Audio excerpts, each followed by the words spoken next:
දැන් මම අදත් ඔයගලන්ට ගෙනාවේ මේ මාළු රෙසිපි එකක්. මේක ඇවිල්ලා මේ ලේන් පරව මාළු. මම මාළු කඩේට ගිය වෙලාවේ පෙති කපලමයි ඉල්ලගත්තේ. නමුත් ඒගොල්ලන්ට වඩා සමහරවිට අපිට පෙති කපා ගන්න පුළුවන් දන්නේ නැහැ. මොකද මේ වගේ හොඳ පෙති එන්න ඕනේ. අපි මේක මේ ගෙදර හොඳට කැපෙන පිහියක් තිබුණොත් අපිට ගෙනල්ලා යන්තම් අයිස් පිටින් ලස්සනට පෙති කපා ගන්න පුළුවන් මාළු එක හොඳට කැපෙන පිහියකින් තිබුණොත්. දැන් මම අද කපලාමයි ගෙනාවේ. මේ බලන්න සමහර ඒවා ඒගොල්ලන් කපලා නෙමෙයි තලලා තියෙන්නේ මේ. අපිට දැන් මේ වැඩේට නිසා ගැටලුවක් නැහැ. මේක හොදි වෙනවා නම් තමයි ප්‍රශ්නේ. දැන් මේක මම කරන්නේ අද මේක බැදුමක්. මේ මාළු එක බදින්නයි මම හදන්නේ. ඒකෙදි මම දැන් මේ මාළු ටික හොඳට හොදලා තියෙන්නේ. ඒක පොඩක් සීසන් කරගන්න මම මේකට ලුණු ස්වල්පයක් දාගන්නවා. දැන් ලුණු ස්වල්පයක් මම මේ මාළු පෙති වලට ඉහගත්තා. ඊට පස්සේ මම මේකට දෙහි ස්වල්පයක් දානවා. දැන් ලුණුයි දෙහි මම දැම්මා. දැන් මම මේකට ගම්මිරිස් කුඩු ටිකකුත් දාගන්නවා. ගම්මිරිස් කුඩු අවශ්‍ය තරමට ටිකක් වැඩිපුර ඕන නම් ඔයගලන්ට එහෙම දාන්න පුළුවන්. මේකට ගම්මිරිස් කුඩු ටිකක් දාලා දැන් මේ ටික හොඳට මම මෙහෙම සීසන් වෙන්න තියාගන්නවා. අපි මේක පැය භාගයක් විතර තියලා ගමු. දැන් මෙහෙම ඒ ಜಾති තුන දැම්මට පස්සේ මේක දැන් පොඩ්ඩක් වහලා මෙහෙම අපි පැය භාගයක් විතර තියලා ගමු. අපි දැන් අපේ මේ මාළු එක අපි බෙද ගන්නයි හදන්නේ. ඊළඟට මම මෙතන අරන් තියනවා පාන් පිටි, අමු පාන් පිටි අවශ්‍ය තරමට කියලා මම කියන්නම්. මොකද මම ඒක නිකන් හැන්දි දෙකක් තුනක් වගේ ගත්තේ. ඊළඟට ඒකට අපි දාගන්නවා කෝන් පිටි, කෝන්ෆ්ලවර් මේ වගේ මං හැන්දකින් පාන් පිටි හා කෝන්ෆ්ලවර් නිකන් තුනට දෙකක් වගේ වෙන්න දාගන්න. දෙකක් කිව්වේ පාන් පිටි තුනක් ගත්තොත් කෝන්ෆ්ලවර් ඒකෙන් දෙකක් වගේ ගන්න. ඒ කියන්නේ පාන් පිටි තුනයි නම් කෝන්ෆ්ලවර් දෙකක් වගේ. නැත්නම් එකට එක දැම්මත් කමක් නැහැ. ගැටලුවක් නැහැ. කොහොම කරත් කෝන්ෆ්ලවර් එකෙන් අපිට වෙන්නේ අර පිටි වල තියෙන බරගතිය අඩුලා ක්‍රිස්පි වෙන එක විතරයි. ඊළඟට අපි ඒකට දාගන්නවා මාළු වලටත් ලුණු දැම්මා. ඒ නිසා මේ ලුණු දානකොට පොඩක් සැලකිලිමත්ව දාගන්න. අවශ්‍ය තරමට ලුණු ටිකක් දාගන්න. ඊළඟට අපි මේකට මිරිස් කුඩු.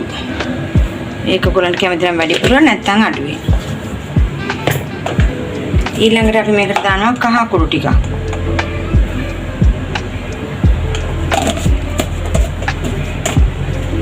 ඊළඟට අපි මේකට දානවා ගම්මිරිස් කුඩු ටිකක්.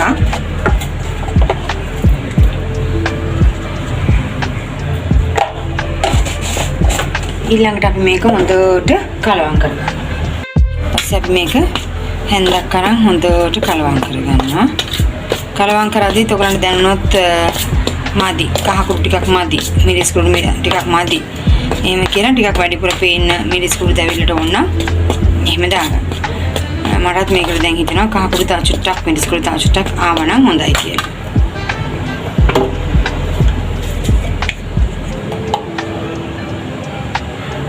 ඉතින් මම මේකට කහ කුඩු තව චුට්ටක් දාගන්නවා. දාගෙන මිරිස් කුඩු තව චුට්ටක් දාගන්නවා. ඉතින් ඔයගලන්ට මේ වෙලාවට මේකට හර්බ්ස් ඕන නම් හර්බ්ස් මොන හරි ඔයගලන් ගාව තියෙනවා නම් රෝස්මෙරි තයිම්ස් වගේ මොන හරි හර්බ්ස් එකක් එහෙම දාගන්නත් පුළුවන්. එතකොට තව චුට්ටක් අර සුවඳ එනවා වෙනස් සුවඳකට. එහෙම නැත්නම් අපි අපේ ශ්‍රී ලංකාවේ විදියට සාමාන්‍ය විදියට අපි හදාගන්න. මේක හොඳට කලවම් කරලා හැන්දකින් ගන්නවා.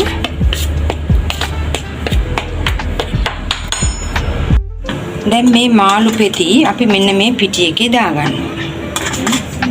අපි සීසන් වෙන්න තියපු මාළු පෙති ටික අපේ පිටි එකට දාගන්න.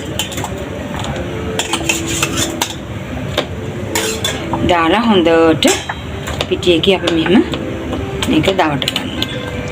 දවටගෙන අපි මෙහෙම රත් වෙන්න තියෙන තෙල. ඊට පස්සේ අපි දැන් මෙහෙම පෑන් එකකට තෙල් ස්වල්පයක් තියාගන්නවා ලිපෙන්. දැන් මේ ලිප නම් ඉතින් මට මේ දැන් මම උයන පිහන ලිප මම මේක ඔයගලන්ට පෙන්වන්න කියලා විශේෂ ලිපකුත් මං ගාව නැහැ. මම විශේෂ ලිපකින් ඔයගලන්ට දේවල් පෙන්වන්නේ නැහැ. මම උයන පිහන විදිය මගේ මේ ගෙදර වැඩ කරන විදිය තමයි මේ ඔයගලන්ට මං කෙලින්ම වීඩියෝ එකට ගන්නෙ. ඉතින් මේ වගේ ගැඹුරු තෙල නෙමෙයි මේක සාමාන්‍ය තෙල් ටිකක් විතර තියාගෙන මේක අපි shallow fry එකක් දාගන්න හදන්නේ. ලිප ඔෆ් කරලා මම දැන් මේ ටිකක් වෙලා තිබ්බේ මොකද නැත්නම් දාපු ගමන් අපේ පිටි ටික කර වෙනවා තෙල රත් වෙලා වැඩි නිසා. ඊපස්සේ අපි මේ හොඳට මාළු ටික ඔහොම තියාගන්න ඕනේ අපේ පෑන් එකෙන් ගින්දර මධ්‍යම ප්‍රමාණයට තියලා හොඳට මෙහෙම මාළු ටික අල්ලලා අපි පෑන් එකෙන් තියාගන්න.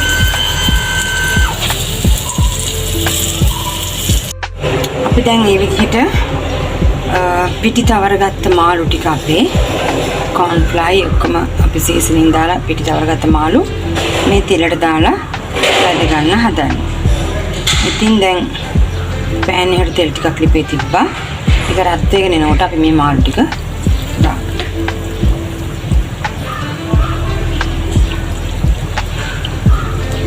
හොඳට මේ පිටි වල කෝට් වෙනවා මාළු ටික. ඊට පස්සේ අපි ඒක තෙලට දාලා බැදගමු.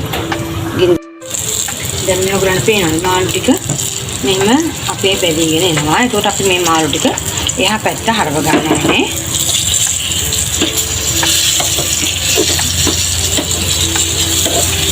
මෙහෙම ඔයගලන්ට හැන්දක් උනත් කමක් නැහැ තෙල් හැන්දකින් හරි.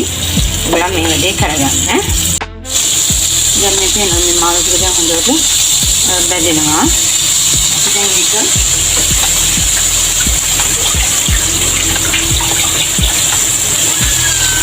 අනිත් පැත්තට හරව ගමු.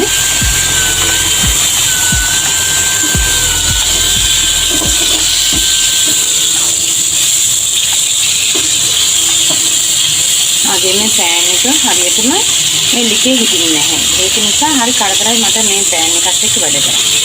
ලිපත් එක්ක පෑන් එකත් එක්ක නෙමෙයි. මේක ටිකක් අර ලිස්සන ගතියක් තියෙනවා. ඉතින් මේ වගේ හොඳට අපි අඩු ගින්දරේ රන්වන් පාට වෙනකන් දෙපැත්ත බැද ගන්නවා. බැදගමු. ඒකට හොඳට අර ඇතුළ හොඳට බැදෙනවා. අපි දැන් මෙහෙම ගැඹුරු තෙලේ දෙපැත්ත දාලා බැද ගන්නවා අපේ මේ ටික. දැන් මම ඔයගලන්ට ඉස්සෙල්ලා පෙන්නුවා තෙල් ස්වල්පයක් දාලා බැද ගන්න විදිය. ඉතින් ඒක හොඳයි තෙල් අඩුවෙන් කන අයට ගැඹුරු තෙල් පාවිච්චි කරන්න කැමති නැති අයට. නැත්නම් ඉතින් මෙහෙම තමයි ගොඩක්ම හොඳ. කියන්නේ හොඳට ගැඹුරු තෙලේ දෙපැත්ත දාලා අපිට පුළුවන් මේක ක්‍රිස්පිව බදලා ගන්න. හරිම හොඳයි බටර් ටිකක් දාලා හරි දරුවන්ට එහෙම දෙන්න.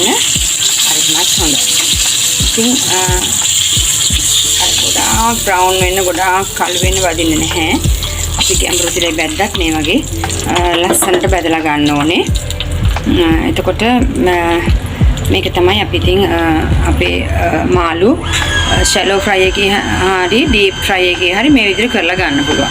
ඉතින් මම ඔයගලන්ට යෝජනා කරනවා ඇත්තටම deep fry එක හරි රසයි. අරකට වැඩිය අරක නිකන් තැම්බිලා වගේ බේක් කරලා වගේ එන ගතියක් තියෙන්නේ. ඒකත් හොඳයි දරුවන්ට ගුණ අතින් ඉහළයි. අපි ඉතින් ගැඹුරු තෙලට හුරු නම් අපි ගැඹුරු තෙල තමයි ගොඩක්ම හොඳ. ඉතින් මේ විදිහට කරලා බලන්න. ඔයගොල්ලෝ දෙවිදිහටම කරලා බලන්න. මාළු ටිකක් ගේනකොට දෙවිදිහටම කරලා බලන්න කොයි විදිහට ගොඩක් හොඳ කියලා. ගුණ අතින් අරක හොඳ වුණාට රස අතින් මට හිතෙන්නේ මේක හොඳයි කියලා.